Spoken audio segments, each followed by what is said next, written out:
The jolt from the crash landing rattled Jake's bones as his spaceship's alarms blared their final protest.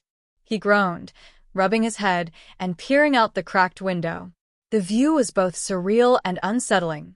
A purple sky swirled with 3 suns, casting odd shadows over towering, translucent trees that pulsed faintly like jellyfish. "Well, this is just great," Jake muttered, stepping out of his ship. His boots sank slightly into the spongy ground, which squelched underfoot. A mix of awe and dread washed over him as he realized he was far, far from Earth, with no backup in sight. His first instinct was survival, but the bizarrely serene atmosphere threw him off. At least it's not a lava planet. As he scanned the horizon for signs of danger, or food, something moved in the corner of his eye. He froze. The movement became clearer. A group of shimmering, humanoid figures was approaching. They had elongated limbs, bioluminescent patterns running down their translucent skin, and eyes, 3 of them, glowing a soft green. Before Jake could even think to run, one of the figures raised a hand in a gesture that felt oddly like a greeting. The others mimicked the gesture, their bodies bobbing slightly, as if nodding. Jake raised his hands cautiously. "Hey, I come in peace." His words felt absurd even as he said them, but what else was he supposed to do? The tallest of the group stepped forward.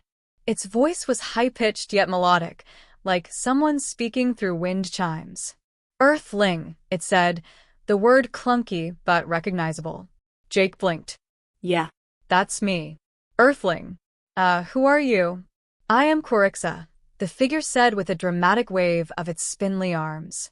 "Scientist of this expedition. We have been observing your peculiar craft." "Peculiar?" Jake raised an eyebrow, looking back at his now smoking ship.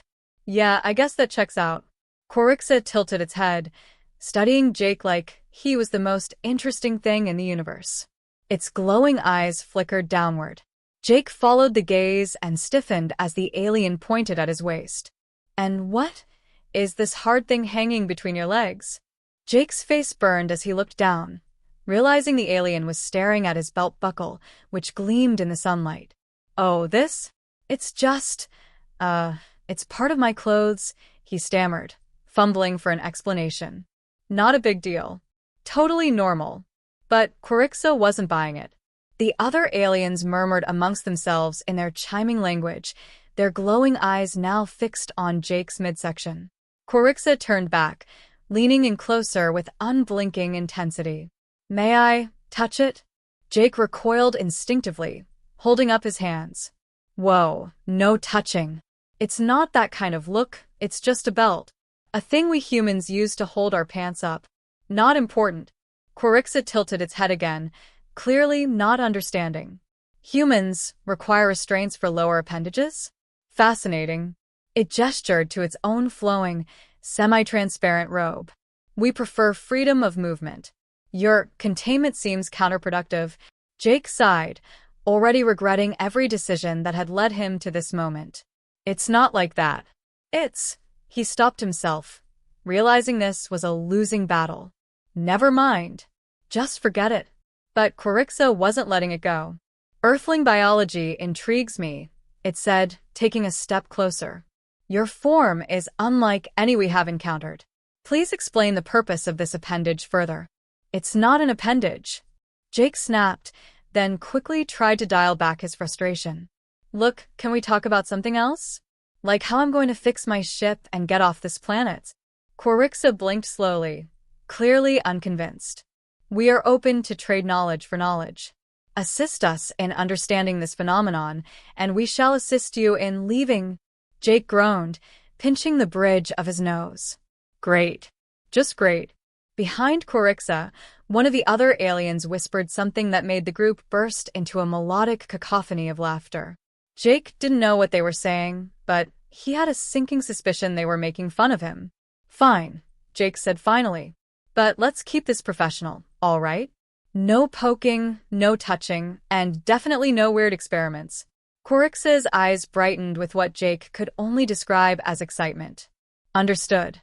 No experiments.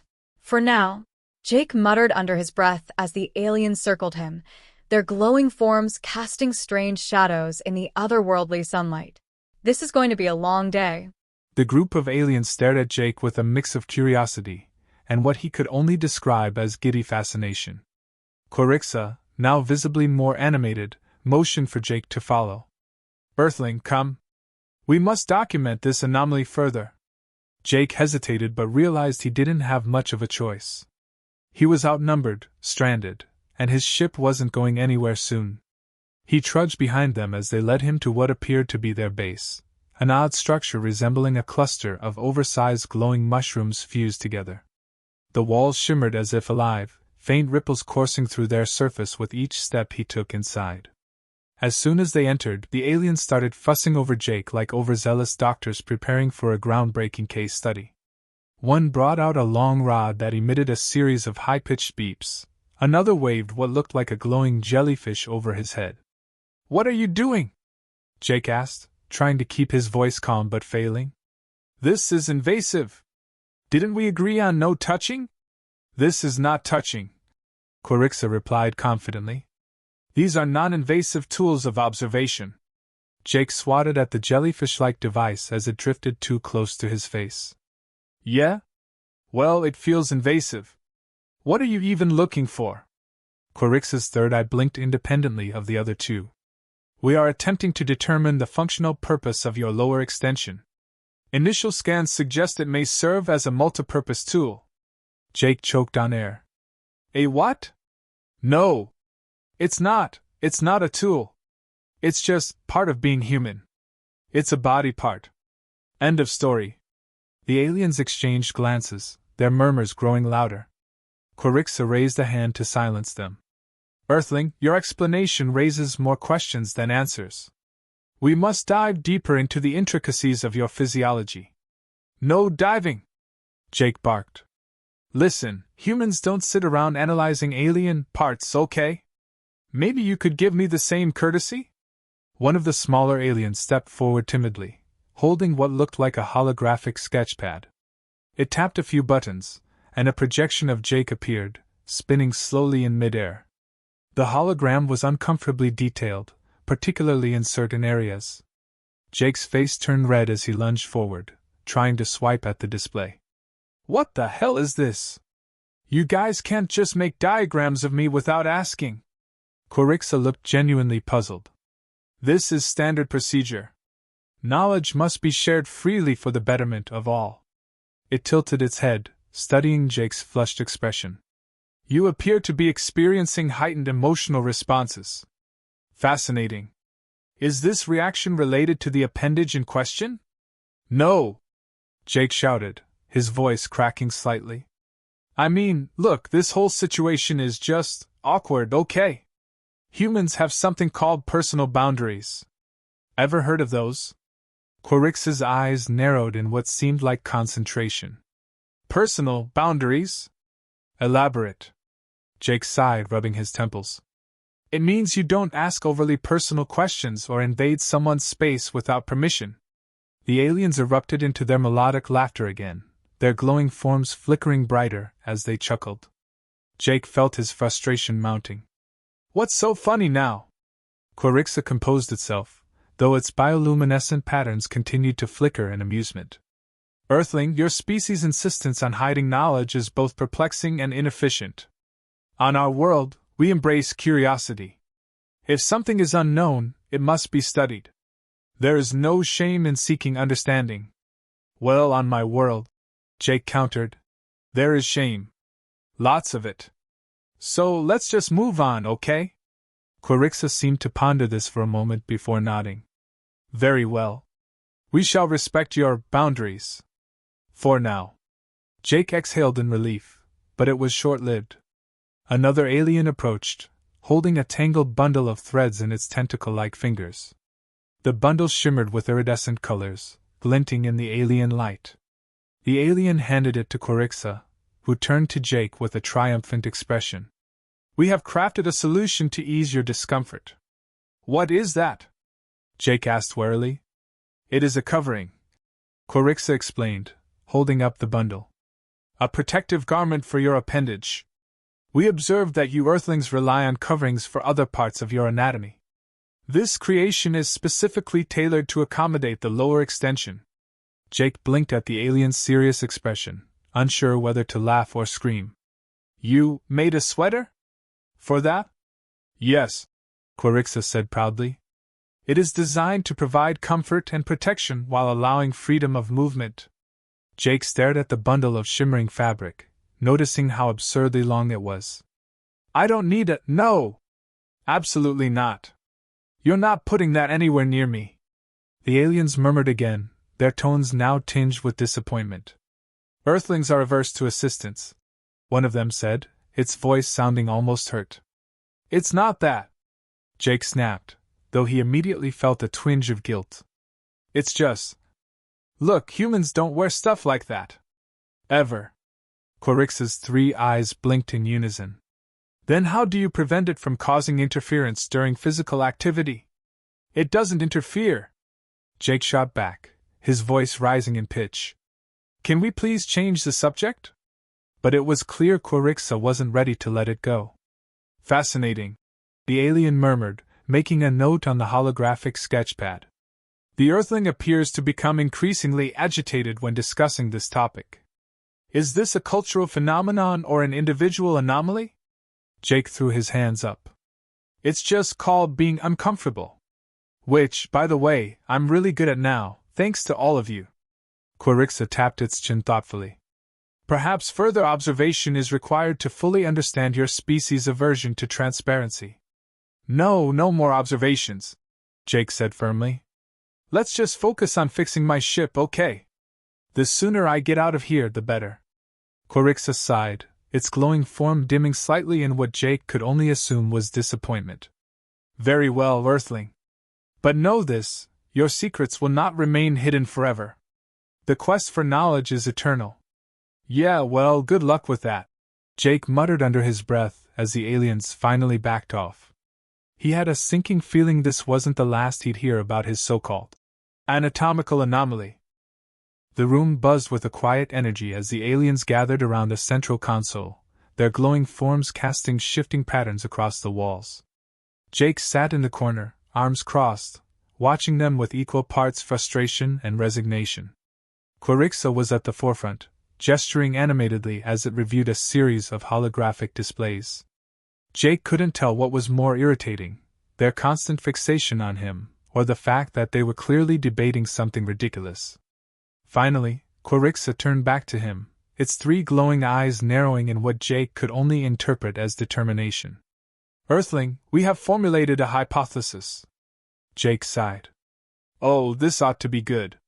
Quirixa ignored the sarcasm and launched into its explanation. Our observations suggest that the heart appendage serves as a secondary brain.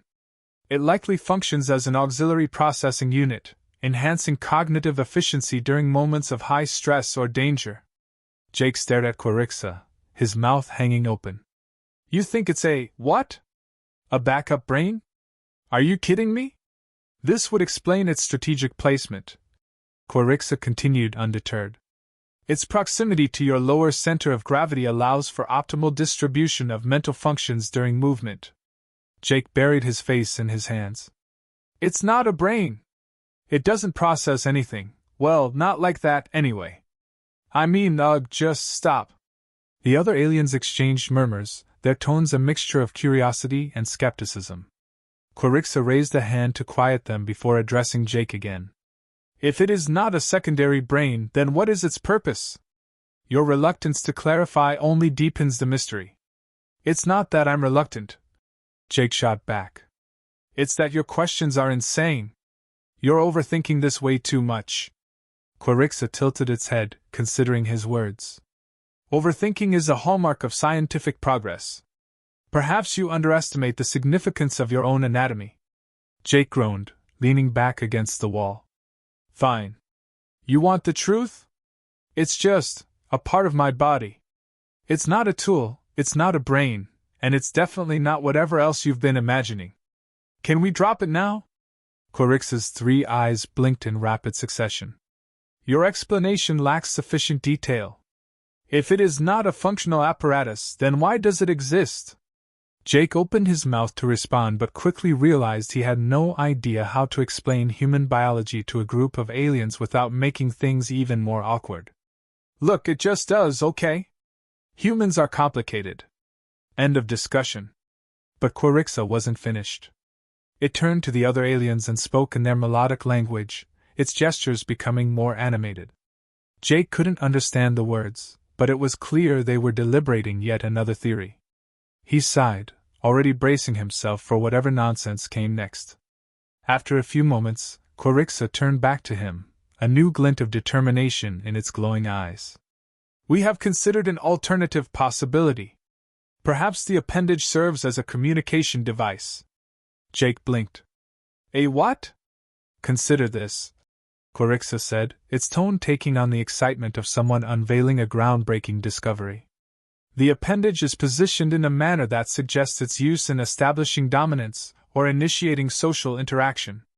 Its rigid state may act as a signal to others, much like the bioluminescent patterns of our species. Jake stared at the alien, utterly baffled. You think it's a social signal? Like some kind of glow stick? Yes, Quirixa replied, completely serious. This would explain its variable states. It adapts based on external stimuli, much like our own communication patterns. Jake couldn't stop the laugh that burst out of him. You have got to be kidding me. You think it's a mood indicator? Quirixa tilted its head. Does this theory amuse you? Oh, you have no idea, Jake said, still laughing. This is the dumbest thing I've ever heard, and I've heard a lot of dumb things. The other aliens seemed taken aback by his reaction, their murmurs growing louder. Quirixa frowned, or at least Jake thought it was a frown. Your amusement suggests this theory is incorrect. You think? Jake said, wiping tears from his eyes. Look, I get that you're curious, but trust me, you're way off. Quirixa's glow dimmed slightly, a clear sign of disappointment. If either hypothesis is correct, then the mystery remains unsolved. This is most unsatisfactory. Jake shrugged, leaning back against the wall. Welcome to humanity. We're full of mysteries. The aliens fell silent, their glowing forms flickering as they processed his words. Jake allowed himself a moment of relief, thinking the conversation might finally be over. But of course it wasn't. Quirixa straightened, its glow intensifying as if it had just had an epiphany. There is only one solution. We must conduct a controlled experiment. Jake's eyes widened. No. Absolutely not. This is the only way to obtain definitive answers, Quirixa insisted. We will ensure the process is both ethical and non-invasive. Jake stood up, holding out his hands. No experiments! I mean it. Whatever you're planning, just don't. Quirixa paused, clearly considering his words. Then, with a resigned sigh, it nodded. Very well. We shall respect your wishes. Jake exhaled in relief, only to freeze as Quirixa added. For now. Jake was beginning to think he might actually get a moment of peace. The aliens had retreated to another part of the room, chattering amongst themselves in their melodic, chiming language. He leaned against the wall, staring at his broken ship visible through a translucent window. Just fix the damn thing and get me out of here, he muttered to himself. His brief respite ended abruptly when Quirixa returned, holding something that sparkled in the alien light. Jake squinted at it, his stomach sinking as he realized it was the shimmering sweater he had refused earlier. Only this time, it had been improved. We have perfected the design, Quirixa announced, holding the garment aloft with a proud expression. The fabric now had an iridescent sheen, with small dangling ornaments that jingled faintly as it moved. It is not only functional but also aesthetically pleasing. Jake's jaw dropped. You added bells? Why? To signify its importance, Quirixa explained. It is a symbol of respect and admiration. Your resistance to wearing it suggested it was not sufficiently dignified, so we enhanced its appearance. Jake held up a hand. Okay, first of all, no one said anything about dignity. Second, I am not wearing that. Quirixa's glow dimmed slightly. You are rejecting our offering again? It's not personal, Jake said quickly, though he doubted the aliens would believe him. I just don't need a sweater. For anything. But it is perfectly tailored to your specifications, Corixa insisted. We observed your measurements closely. That's part of the problem, Jake muttered, his face reddening at the memory of their overly enthusiastic observations. He crossed his arms.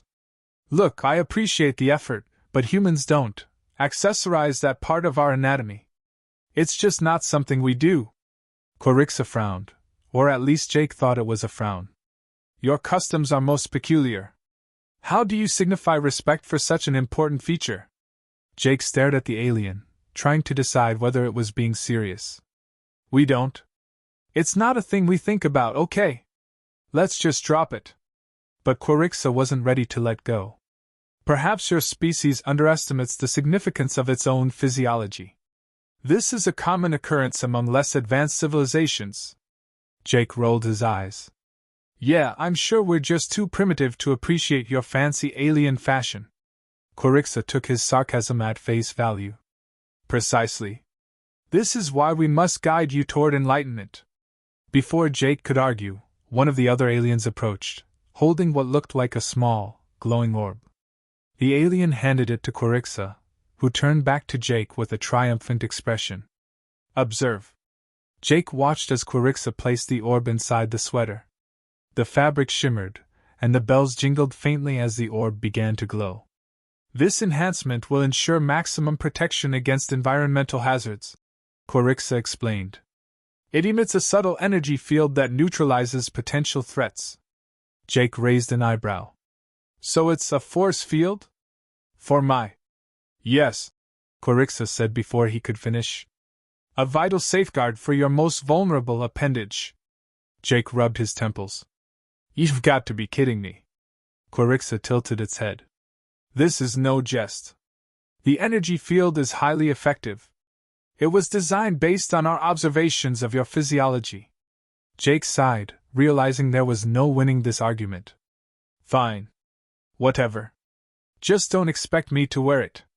Corixa's glow brightened slightly. Your refusal to adopt this innovation is most perplexing. Do you not value your own safety? Jake threw his hands up. Of course I do. But there are limits, okay? Humans don't walk around with glowing force field sweaters for that. Corixa seemed genuinely baffled. Then how do you ensure its protection? Jake groaned. We don't need to. It's fine. Really? Corixa exchanged glances with the other aliens, who murmured amongst themselves in their melodic language. Finally, Corixa turned back to Jake, its expression a mix of curiosity and determination. Very well.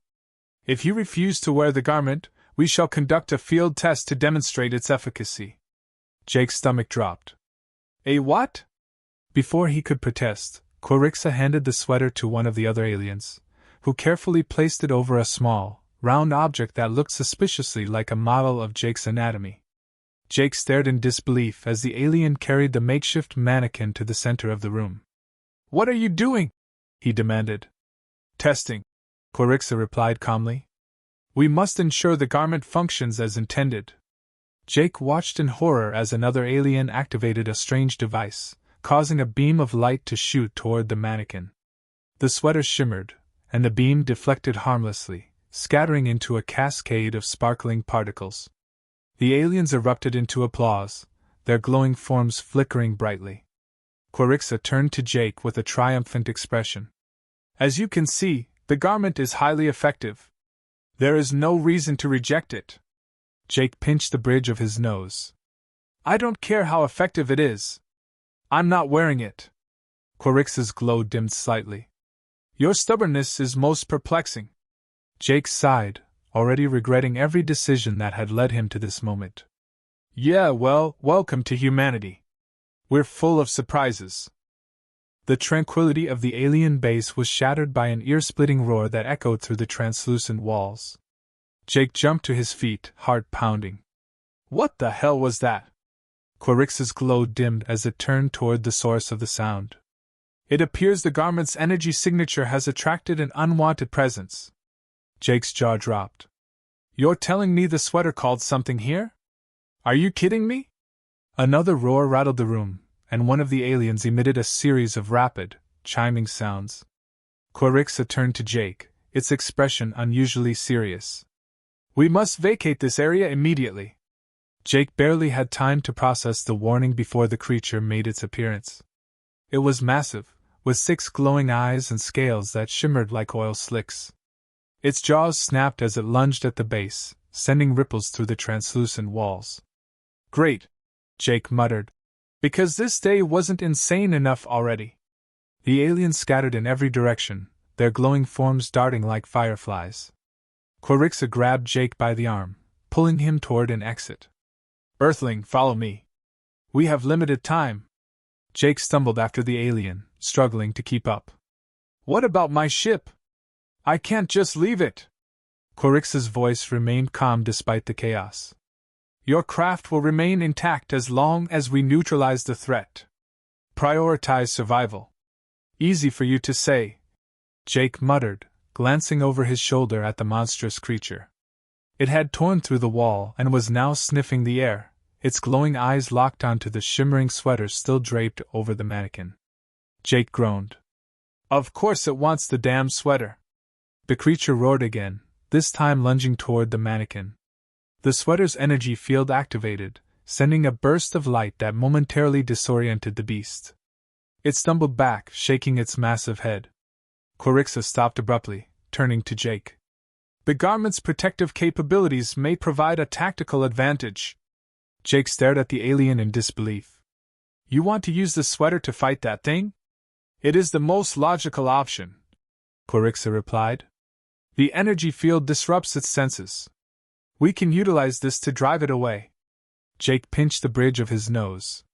This is officially the dumbest plan I've ever been part of. Quirixa didn't seem to hear him. It turned to the other aliens, issuing a series of rapid commands in their melodic language. The group scattered, some retrieving strange-looking devices while others began to glow more brightly, their bioluminescent patterns pulsating in rhythmic waves. Jake watched as the aliens positioned themselves strategically around the room. What's the plan here? Distract it with a light show? Quirixa nodded. Precisely. Our bioluminescence will confuse the creature, giving us an opening to deploy the garment as a deterrent. Jake threw up his hands. You know what? Fine. Let's do it. Not like I have any better ideas. The aliens began their synchronized display, their glowing patterns shifting in complex sequences. The creature hesitated, its glowing eyes darting between the lights. It let out a confused growl, momentarily distracted. Quirixa handed Jake the sweater. Earthling, you must deliver the final blow. Jake held up the shimmering garment, the bells jingling faintly. You've got to be kidding me. The energy field is most effective when activated at close range, Quirixa explained. Your proximity will maximize its impact. Jake sighed. Of course it will. He tightened his grip on the sweater and took a hesitant step forward. The creature's eyes snapped to him, and it let out a deafening roar. Great, Jake muttered. Just me and the alien Godzilla. No pressure. The creature lunged, its massive jaws snapping just inches away. Jake dodged, narrowly avoiding being crushed. Any time now, Quirixa, he shouted. The alien's voice remained calm. You must approach from the side. Its sensory organs are concentrated at the front. Yeah, I got that, Jake snapped, circling around the creature. It growled, turning to follow him, but the alien's light display pulled its attention away again. Jake seized the opportunity, sprinting toward its flank. As he approached, the creature snapped its tail, sending Jake sprawling to the ground. The sweater flew out of his hands, landing a few feet away. Oh, come on! He groaned, scrambling to his feet. The creature turned toward him, its 6 glowing eyes narrowing. Jake lunged for the sweater, grabbing it just as the creature's jaws snapped shut where he'd been moments before. This better work, he muttered, wrapping the garment around his arm. The creature roared again, lunging at him with teeth bared. Jake thrust his arm forward, the sweater's energy field activating in a burst of light. The creature recoiled, letting out a pained growl as the field disrupted its senses. "Now!" Quirixa shouted. The aliens intensified their light display, driving the creature toward the exit. Jake followed, waving the sweater like a makeshift torch. The creature hesitated, its glowing eyes darting between the lights and the energy field. With one final roar, it turned and fled, disappearing into the alien wilderness. Jake collapsed to the ground, clutching the sweater. "I can't believe that actually worked." Quirixa approached, its glow brightening in what Jake assumed was satisfaction. "The garment has proven its utility. Your efforts were commendable." Jake let out a dry laugh. "Yeah, sure. Let's just never do that again." Jake leaned against the wreckage of his ship, still catching his breath. His body ached, his nerves were fried, and he was fairly certain he'd developed a phobia of glowing, six-eyed monsters.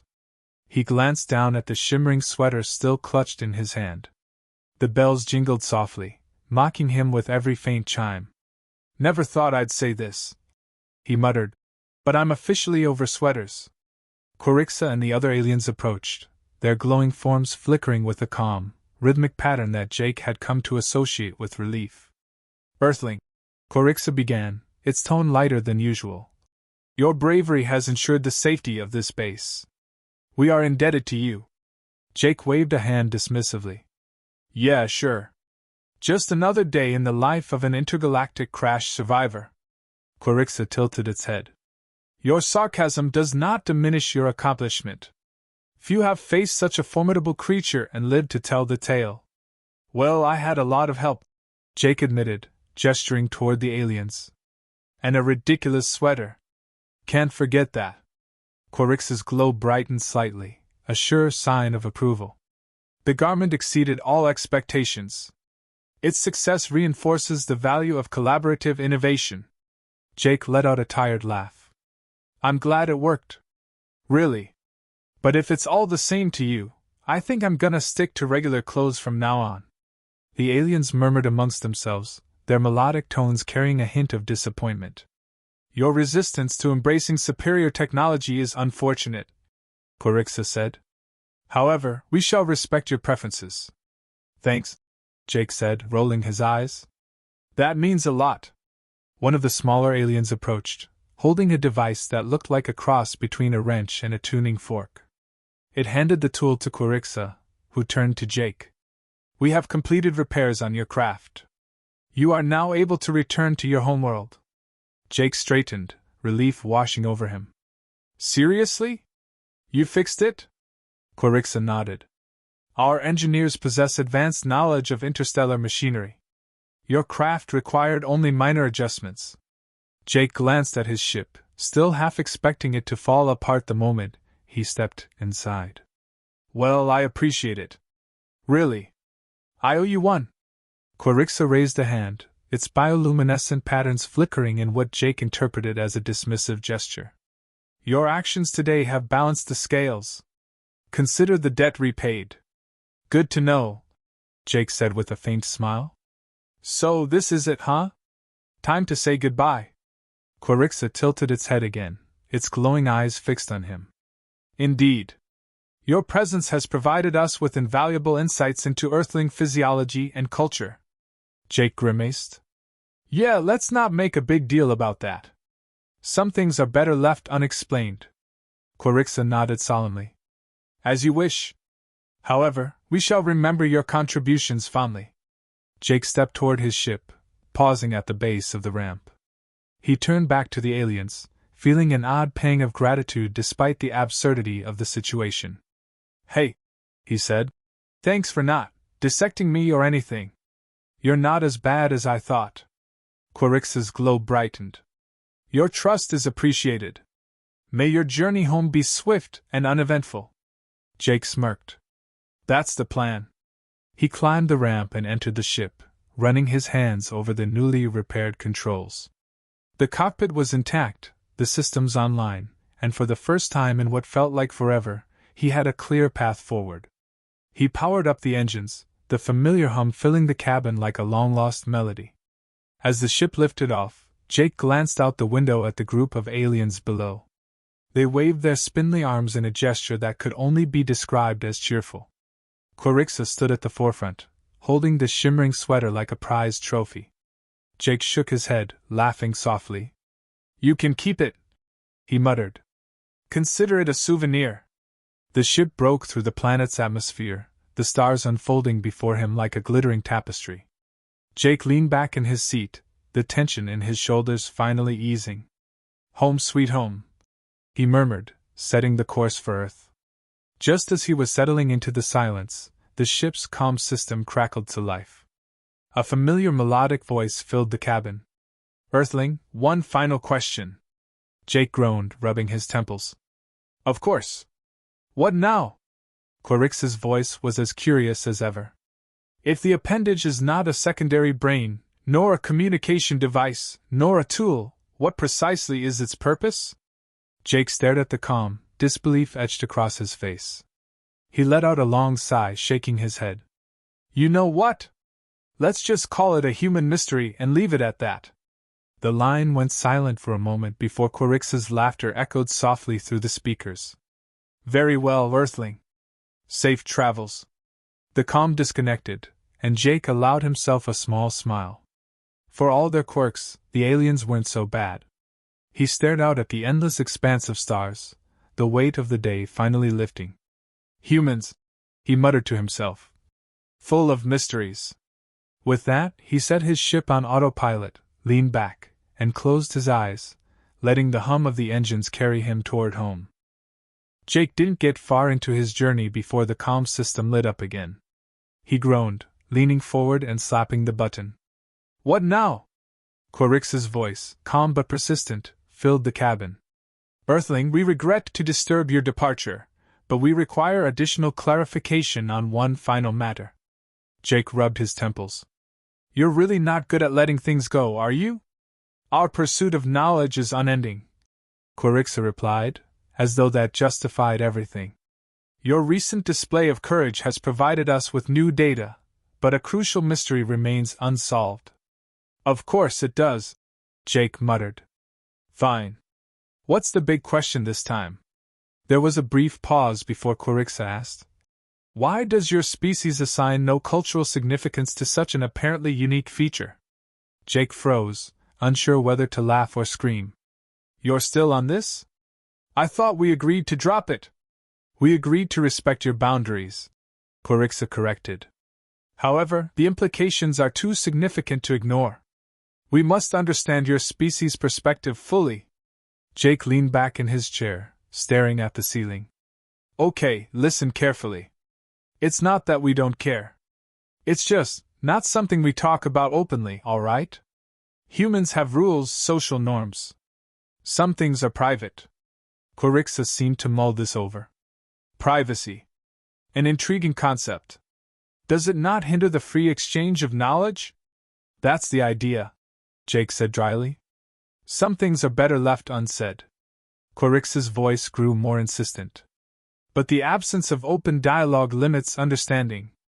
For example, had you been forthcoming about the garment's significance, we might have avoided the earlier misunderstanding." Jake sighed, rubbing his temples again.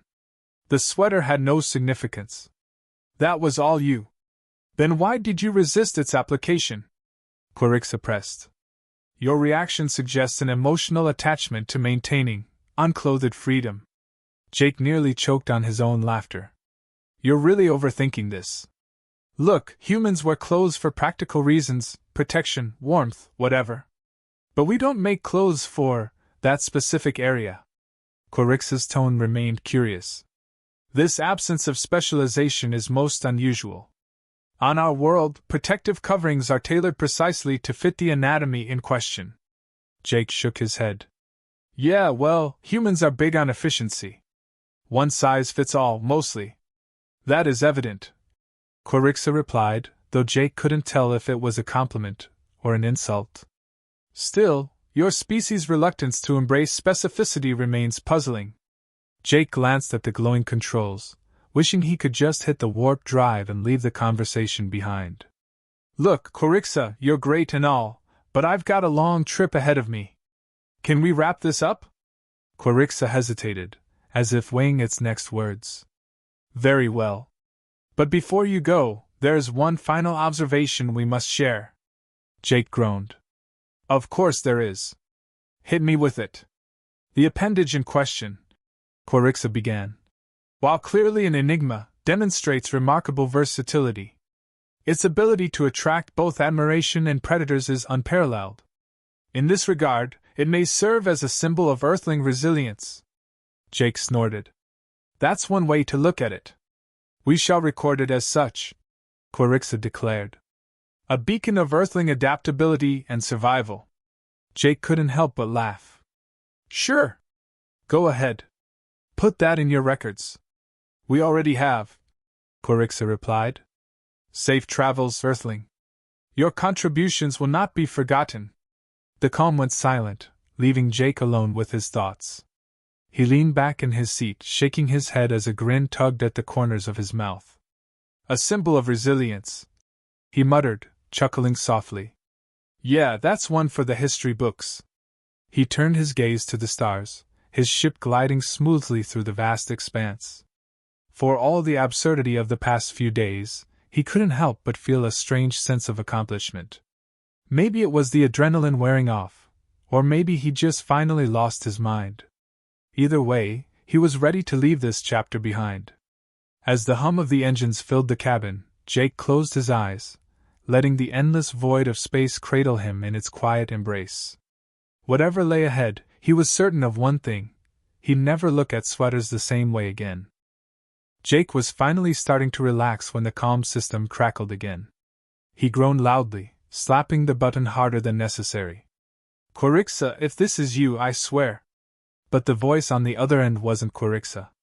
It was higher pitched, almost sing-song, and distinctly more cheerful. Earthling!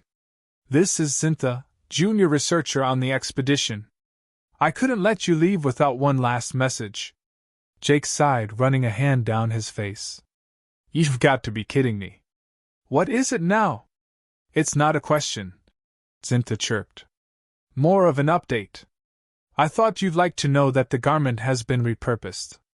Jake froze, his hand hovering over the control panel. Repurposed? What does that even mean? Oh, it's quite exciting, Xintha replied.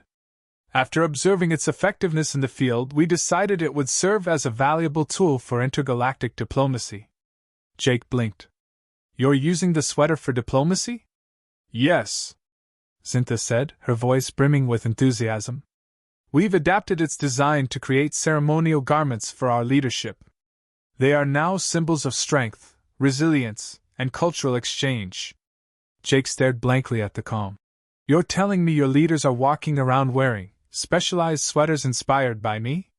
Correct, Xintha said proudly. It's already proven to be a tremendous success. Delegates from neighboring planets are fascinated by the concept. Jake let out a disbelieving laugh. You've got to be joking. Oh, not at all, Xintha assured him. In fact, we've included a detailed account of your contributions in our historical records. You will be remembered as the Earthling who revolutionized our approach to diplomacy. Jake shook his head, leaning back in his seat. That's just great. My legacy is a sweater. Perfect. Xintha didn't seem to catch his sarcasm. Indeed.